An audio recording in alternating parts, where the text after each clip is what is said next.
pertama kepala sekolah, kepala sekolah SD dan kepala sekolah TK, dan juga teman-teman yang lain yang telah menyempatkan waktunya untuk berkumpul di tempat ini dalam rangka tugas dari program Guru Penggerak, yaitu mensosialisasikan tentang budaya positif yang ada di sekolah kita. Namun sebelumnya saya ingin memberikan dulu ice breaking kepada kita semua supaya di siang hari ini setelah tadi mengajar mungkin ada perasaan lelah atau mungkin capek.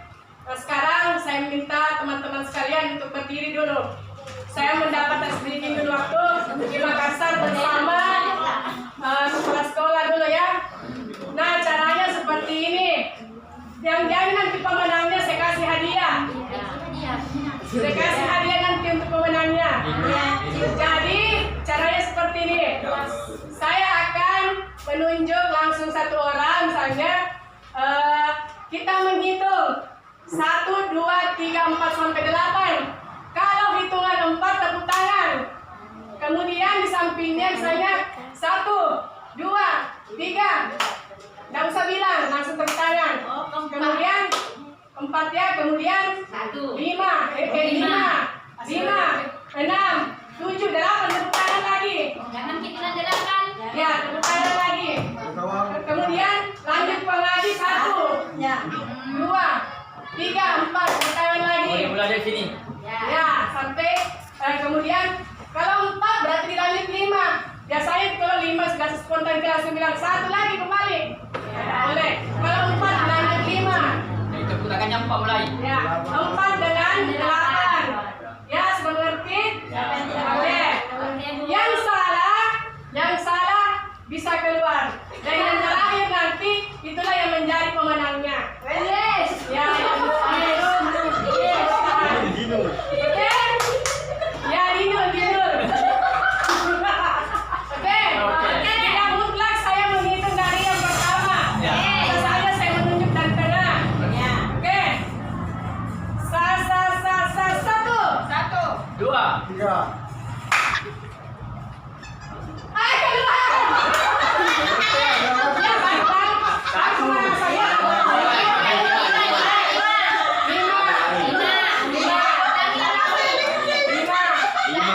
5. 6,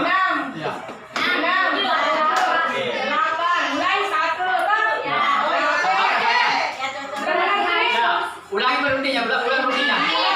Ya, ulang rutinnya. 1, 2, 3, 5, 6. 7.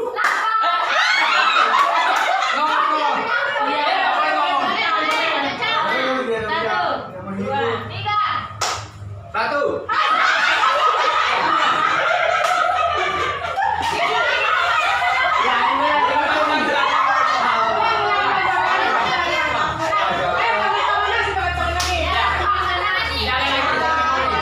aturan tidak boleh menyebutkan sama tepuk tangan. Tepuk tangan saja ya. Nggak usah bilang 4. Delapan. Saja. Ya. Oke. Oke.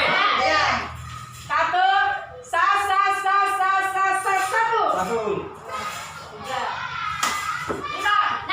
7. 8.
5.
Satu, dua, tiga, Lima.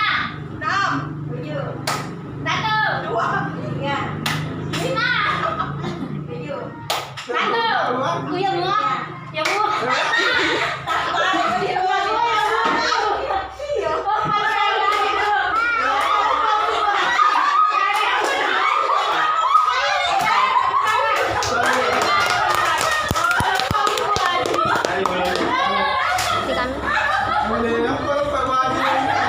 Ayo konten aja.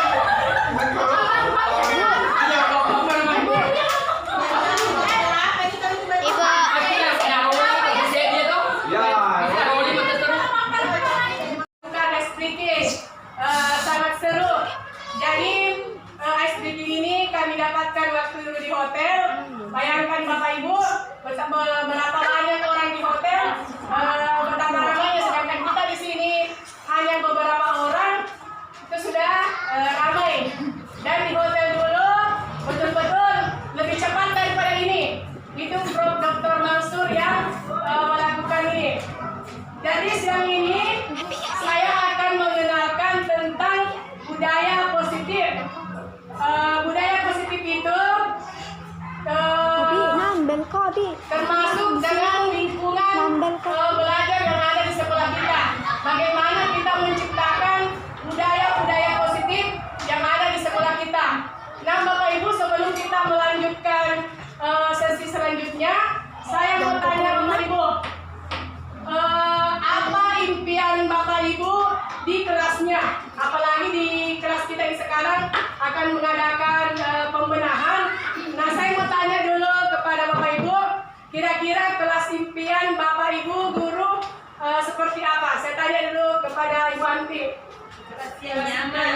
Kelas yang nyaman, Bersih. bersih, apalagi Indah. indah. Oke, menurut Ibu Anti, dia ingin menginginkan kelas yang nyaman. Itu hanya situasinya, kondisi ruang belajarnya. Nah, sekarang Pak Rizal, kelas impian Pak Rizal seperti apa yang ada di hadapannya Pak Rizal? Kalau saya harus banyak poster yang berhubungan dengan mata pelajaran yang Ya, digeluti oleh kelas tersebut. ya, banyak poster-poster yang disimpan di dalam kelas ya Pak saya. Oke, bagaimana dengan Ibu Aji? Kalau saya di kelas saya ingin merubah situasi pembelajaran. Dari dulunya agak tenang-tenang, saya ingin mau rame-rame belajar sambil bermain. Ya, bagus. Ya, macam-macam. Nah, sekarang Ibu Nia yang notabene Ibu Nia ini mengajar juga di TK dan juga memiliki ruang perpustakaan sendiri. Bagaimana impian kelas belajar yang Ibu Nia ingin ciptakan? Yang seperti apa?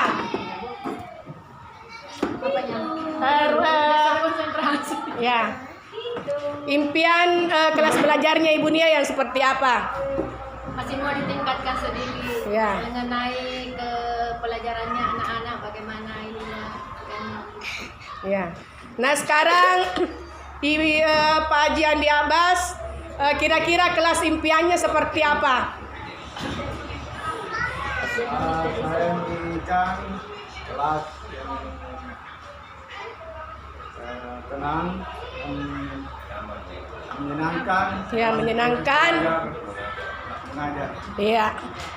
Nah, ya, bagaimana dengan Ibu Sinar? Ya, kalau saya menginginkan semua kelas itu penataan bukunya itu yang rapi, yang indah, dengan sebaiknya untuk anak-anak itu membaca dengan tertib, Ya. dengan semua tema-tema pelajaran yang ada. Iya. Sebaiknya kita menyediakan seperti semacam forum membaca atau untuk baca. Iya, bagus sekali. Jadi di sini tergantung dari Bapak Ibu sekalian. Ada yang ingin menciptakan suasana belajarnya itu dengan memperbaiki dulu alat-alat yang ada di dalam kelasnya. Ada juga yang berupa tentang kegiatan-kegiatan.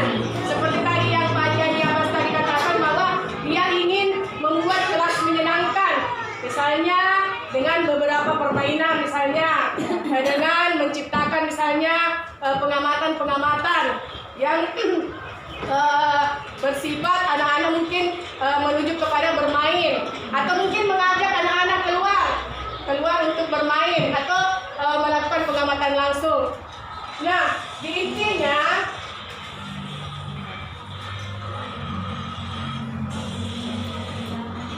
Bapak Ibu kenal siapa ini? Utomo. Hah? Ya, Siapa? Ya, itu. Atau Bunda Tomo. Ini adalah Ki Hajar. ya betul. Hajar Dewan. Ini adalah Bapak Ki Hajar Dewantara yang kita kenal sebagai Bapak Pendidikan. Bapak Pendidikan. Menurut Ki Hajar Dewantara, Bapak Ibu, menurut Ki Hajar Dewantara bahwa anak-anak itu seperti tanaman. Kita hanya tinggal memberikan pupuk, menyirami. Kita tidak mungkin merubah buah tomat menjadi buah mangga. Kita hanya berfungsi sebagai guru yang hanya bisa menanami padi. Tidak mungkin kita akan menunggunya nanti kalau besar bahwa dia akan menjadi sebiji jagung atau mungkin apel seperti yang ada di impian kita. Nah, kira-kira menurut Bapak Ibu apa arti dari pernyataan Ki Hajar Dewantara ini? Pernyataannya bahwa seorang guru itu tidak mungkin merubah bakat anak, tidak mungkin merubah kodrat anak. Kita hanya berfungsi menyiram tanamannya. Misalnya ibaratkan bahwa anak-anak kita ini sebagai tanaman, kita hanya menyiramnya, memberinya pupuk, tetapi kita tidak mungkin merubah bahwa anak ini kelak akan menjadi seperti ini. Misalnya kita menanam padi, kita tidak bisa menanam padi bahwa kita nanti berimpian bahwa suatu saat nanti padi yang kita tanam ini akan menjadi sebuah apel misalnya, ataukah sebuah salak. Nah, sekarang dari pernyataan Ki Hajar Dewantara ini apa yang kira-kira Bapak Ibu bisa petik dari kata-kata ini? Terima kasih banyak. Pernyataan dengan Hajar Dewantara ini, kita sebagai guru hanya sebatas memberikan pengetahuan. Ya, sebatas memberikan pengetahuan.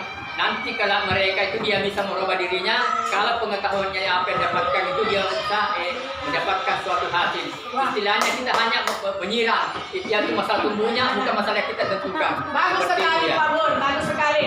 Pendapat Bagus saya, sekali ya. Bagaimana dengan Ibu Haji? kalau pendapat saya, ini kan anak tidak bisa kita rubah bakatnya. Ya. Jadi kita seorang guru hanya memberikan motivasi sambil kita membimbing di kelas.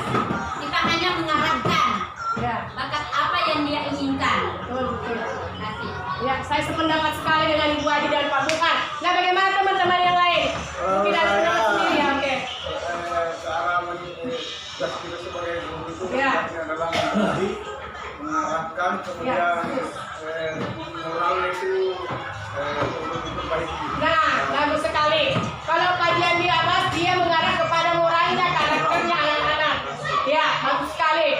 Ternyata 3 pendapat tadi ini jika digabungkan betul-betul akan mengarah kepada karakter yang diinginkan oleh Ki Hajar Dewantara. Nah, ini pernyataan beliau. Ini.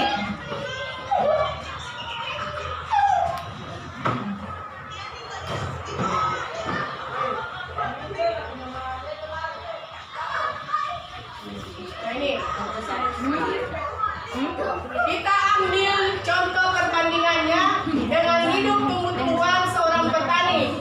Dalam hakikatnya sama kewajibannya dengan seorang pendidik yang menanam padi misalnya hanya dapat menuntun tumbuhnya padi, memberikan pupuk dan air, membasmi ulat-ulatnya, maksudnya kita jalankan berita-berita misalnya seperti sekarang adanya halangan berupa HP.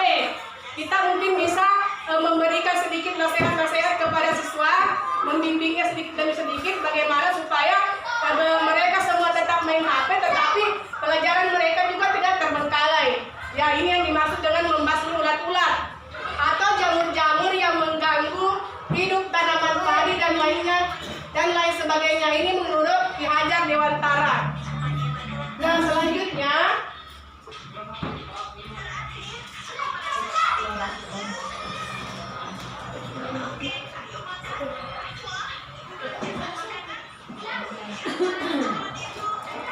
nah di sini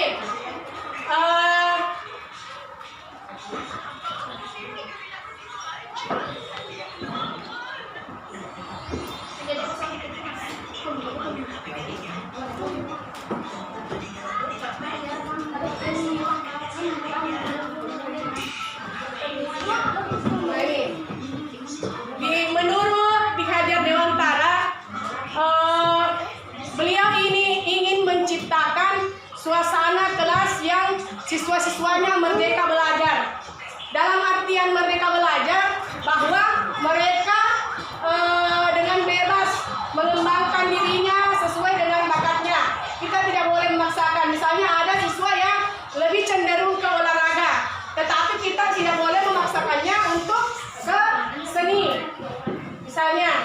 Dan di dalam kelas itu betul-betul dihidupkan suasana positif. Kita tidak boleh menghukum siswa dengan begitu saja. Misalnya jam olahraga, misalnya Pak Burhan, misalnya ada siswa yang terlambat hadir,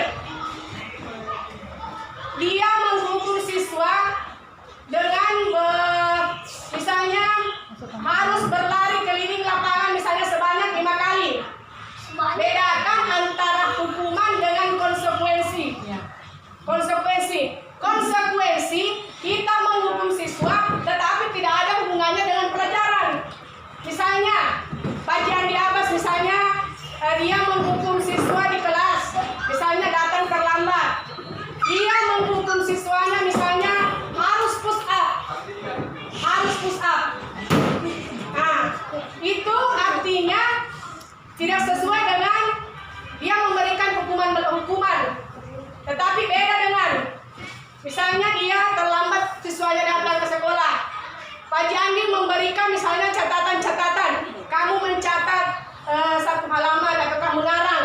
Nah, itu kan bisa bersifat mendidik. Beda tadi dengan memberikan push up dengan memberikan misalnya catatan-catatan kecil.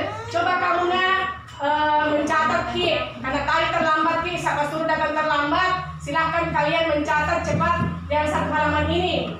Nah, itu hukuman, tetapi itu juga bermanfaat bagi dia. Ya, jadi kita menghukum siswa itu harus ada manfaatnya. Seperti tadi Pak Burhan, misalnya siswanya datang terlambat, kamu datang terlambat, ayo kamu keliling lapangan 5 kali atau 10 kali. Itu kan mendidik, karena memang pada jam olahraga pertama itu sifatnya harus kita pemanasan dulu kan.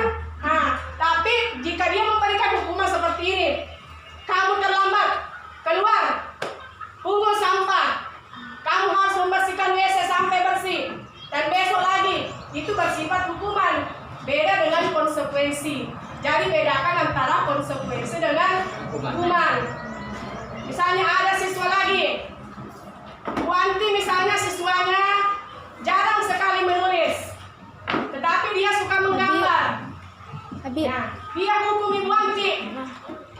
Kamu hukumannya menggambar 3 halaman, 3 pemandangan misalnya atau 3 gambar. Itu konsekuensi atau hukuman? Menurut Bapak Ibu konsekuensi atau hukuman? Konsekuensi. Kenapa Ibu bilang konsekuensi? Karena dia berhubungan erat, berkaitan erat dengan mata pelajaran yang diberikan. Iya, bagus. Misalnya ada lagi siswa, dia sering mengganggu temannya. Kemudian saya memberikan kepada dia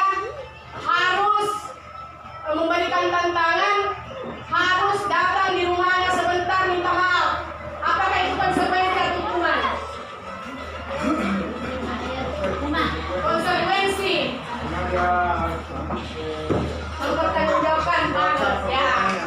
Jadi kesimpulannya Bapak Ibu bahwa konsekuensi itu ada sesuatu yang harus kita pertanggungjawabkan sesuai dengan apa yang dia lakukan.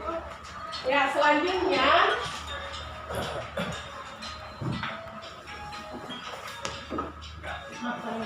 nah, ini kesepakatan kelas. Di awal pembelajaran, di awal pembelajaran kita masuk di awal pembelajaran tahun pelajaran baru, biasanya kita membuat tata tertib. Ya, apakah tata tertib itu Bapak Ibu menyusunnya sendiri langsung atau bersama siswa-siswanya? Bagaimana Ibu Dewi? Bersama dengan siswa. Bersama dengan siswa. Ya. Kemudian Bu Anti? Bersama dengan siswa. Apakah siswa-siswa itu sendiri yang menyebutkan? Ya. Ataukah Bapak Ibu yang menyebutkan kemudian mereka yang menyetujui? Ya, bisa. Bagaimana? Bisa timbal balik. Bisa timbal balik. Kalau Pak Haji? Ya, bersama dengan siswa. Bersama dengan siswa. Siswa yang menyebutkan. Bisa juga, guru juga menyebutkan. Disebutkan oleh guru, disebutkan oleh Ya. Nah, sekarang Bu Dewi, apa sebutkan satu contoh tata tertib yang Ibu pernah putuskan bersama siswanya? Contohnya, jika datang terlambat harus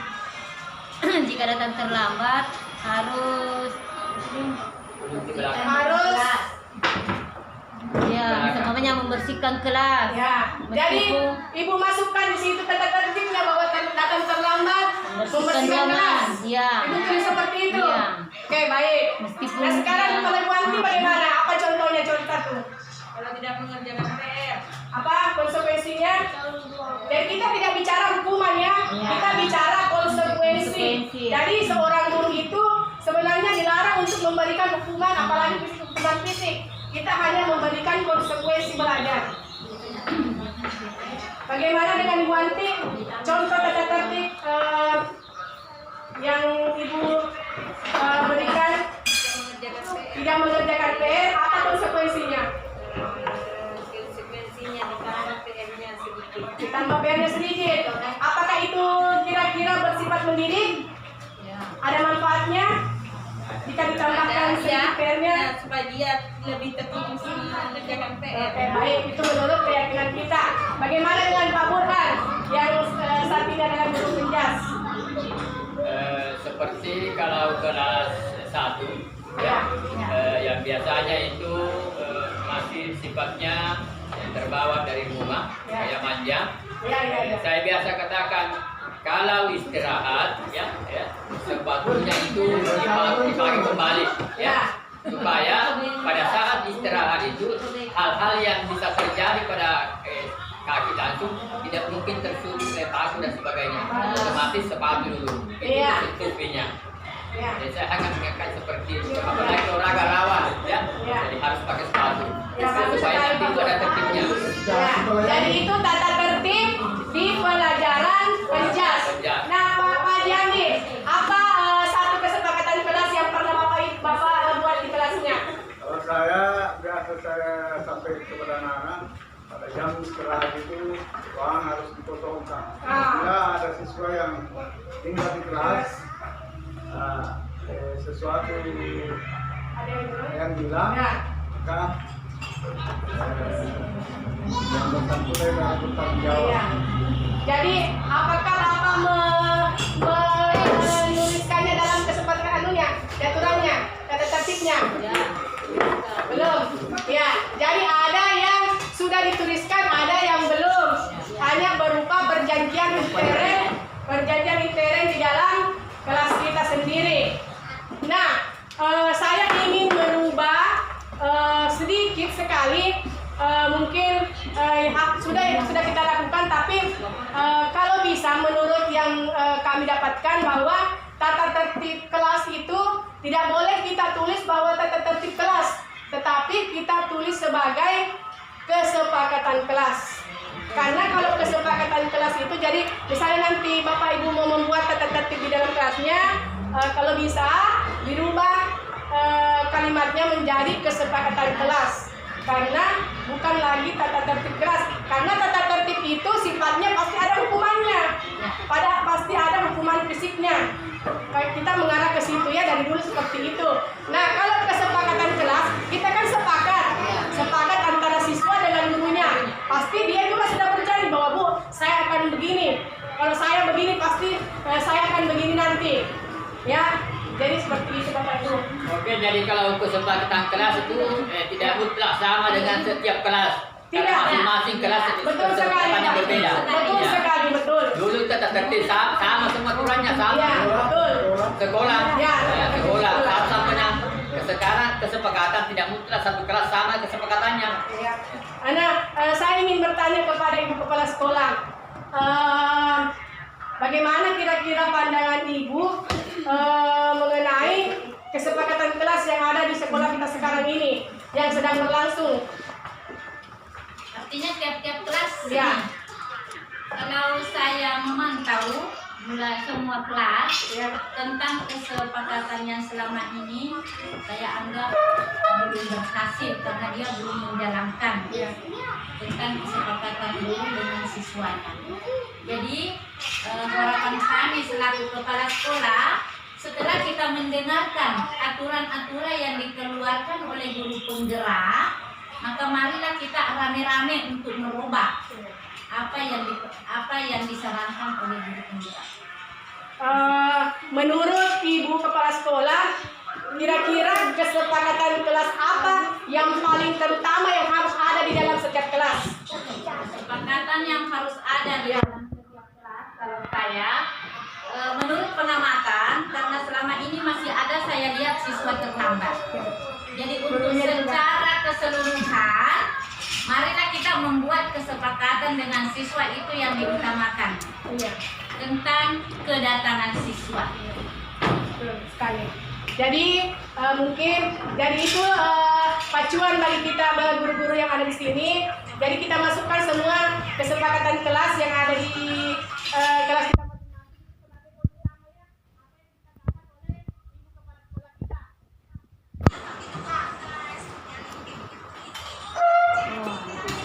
Datang terlambat, duduk di belakang, datang tepat waktu, duduk di tiap hari.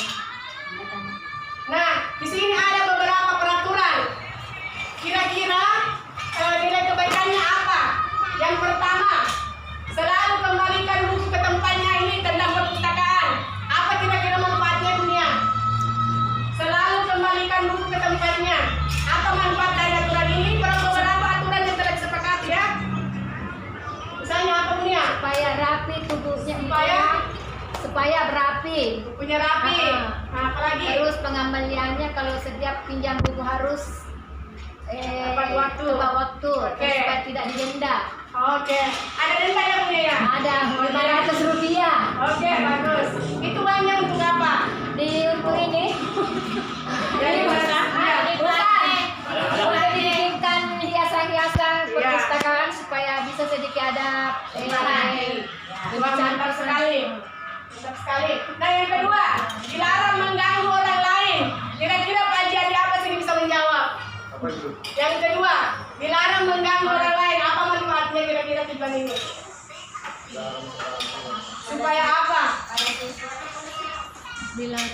Maksudnya supaya kelasnya menjadi apa? Ini siswa. Ya dilarang mengganggu teman supaya Manfaatnya? manfaatnya supaya kelas menjadi tenang Ya, dan teman tidak terjadi perkelahian. pertengkaran atau Oke, perkelahian. bagus. Hadir di sekolah 15 menit sebelum pembelajaran dimulai Bu Dewi. Kira-kira apa gunanya ini? Ya, gunanya supaya anak menjadi yang disiplin. Dan berdisiplin. Disiplin waktu. Ya.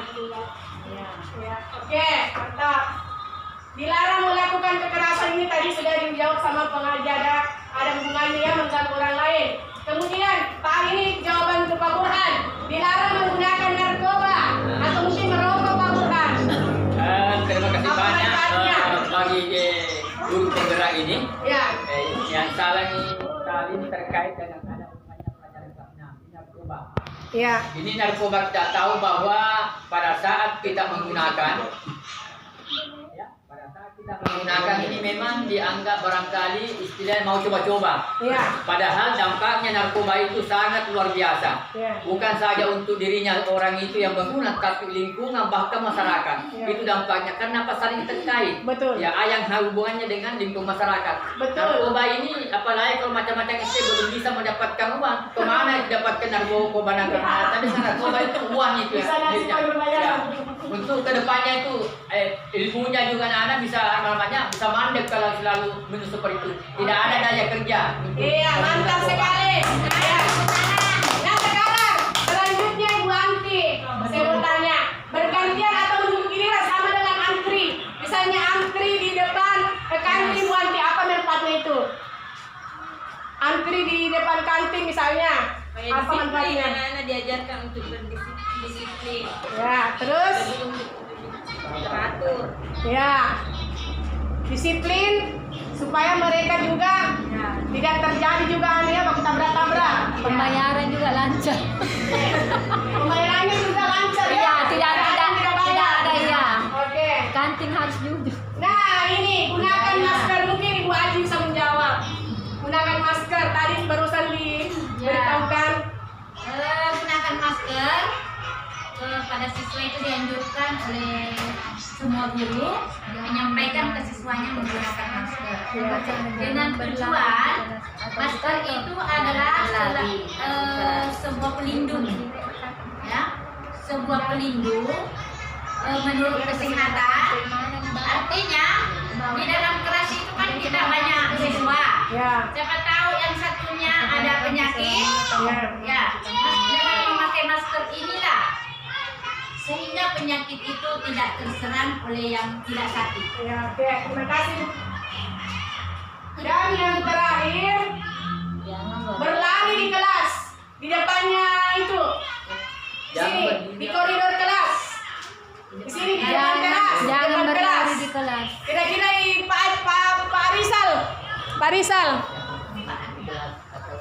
misalnya anak-anak biasa berlari Pak Rizal di koridor kelas, di depan kelas. Kalau saya tidak sependapat dengan yang dibicarakan oleh tadi bahwa anak-anak berlari di bangku kelas, karena setiap guru itu atau siswa setiap kelas itu saling membersihkan depan kelasnya. Ya. Jadi kapan ada kelas lain yang lewat harus juga bersih Oh iya. sepatunya, tidak boleh kotor karena sudah dibersihkan oleh yang punya kelas.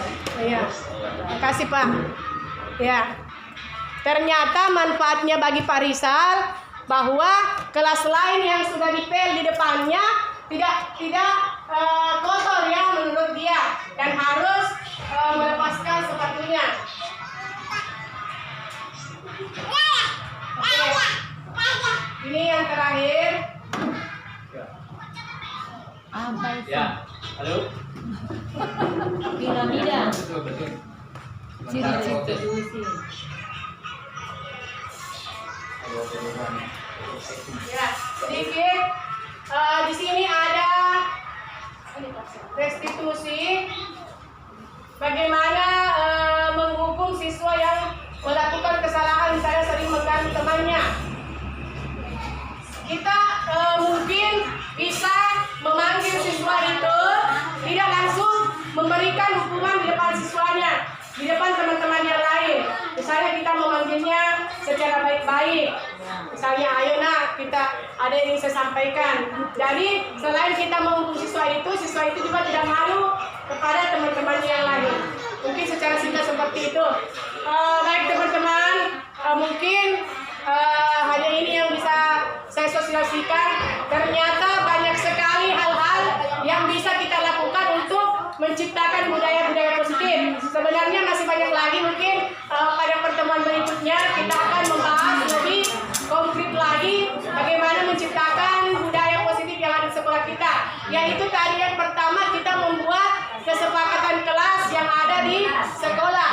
Jadi kesepakatan kelas itu bisa menciptakan budaya positif, bisa menciptakan suasana positif yang ada di kelas kita agar siswa bisa belajar dengan nyaman. dan sesuai tadi Ki Hajar Dewantara, Bapak Pendidikan kita, bahwa kita sebagai pendidik hanya bersifat mengarahkan saja kepada siswa bahwa ini yang baik, ini yang bisa dilakukannya, ini yang salah dilakukannya. Tapi jangan kita menghukum, menjudge siswa bahwa kamu nanti harus seperti ini, kamu nanti kalau besar begini. Kita hanya mengarahkan dan mendoakan bahwa suatu saat nanti mereka akan mencapai cita-citanya. Nah, terima kasih atas kerjasama. Sedikit, Iya. Ibu penggerak. Yes.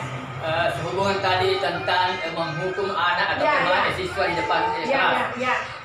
Kalau saya Ya. mungkin saya pribadi kurang setuju Ya. kalau hanya dipanggil secara sendiri-sendiri. Ya. Kenapa saya katakan Ya. kalau anak itu dipanggil secara sendiri-sendiri tidak merasa dirinya bersalah dan tidak merasa dihukum oleh temannya. Memang diperlihatkan Diperlihatkan bahwa supaya sifat yang saya lain. lakukan itu tidak tepat, sifat yang saya lakukan itu kurang bagus, sehingga temannya itu merasa salah mentokan kamu saya tidak pantas. Kok seperti itu, tapi kalau sebaiknya dihukum depannya merasa saya kok salah betul. Berapa temanku yang dia, berapa yang itu saksikan, mungkin itu sementara. Ya. Ya, bisa merasa. Ya, saya bisa tangkap apa yang Bapak katakan, bahwa tapi yang saya maksudkan tadi bukan berarti kita tidak memberitahukan bahwa ini salahnya seperti ini, tidak. Cuma kalau tentang menghardiknya atau memberikan kata-kata keras itu sebaiknya tidak boleh, menurut yang saya dapatkan, tidak boleh dilakukan di dalam kelas setiap di depannya siswanya. Tetapi kita tetap mengatakan kepada siswa bahwa apa yang dilakukan ini salah dan tidak boleh diikuti seperti itu. Atau mungkin kalau mungkin pendapatnya Bapak seperti itu yang pernah dilaksanakan seperti itu dan menurut Bapak Ibu sudah berhasil, ya itu tergantung dari individu kita masing-masing. Ya. Kemudian contoh lain seperti anak kalau kita mengajar.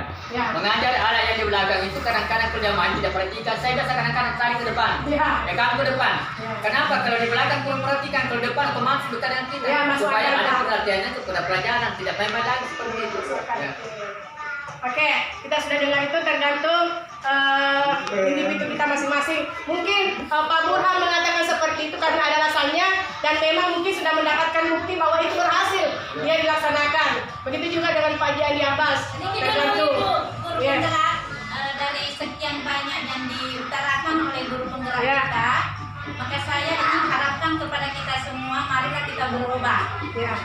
Yang mana yang paling utama yang saya tangkap dari kesimpulan, bahwa marilah kita sama-sama semua membuat kesepakatan di dalam kelas. Ya.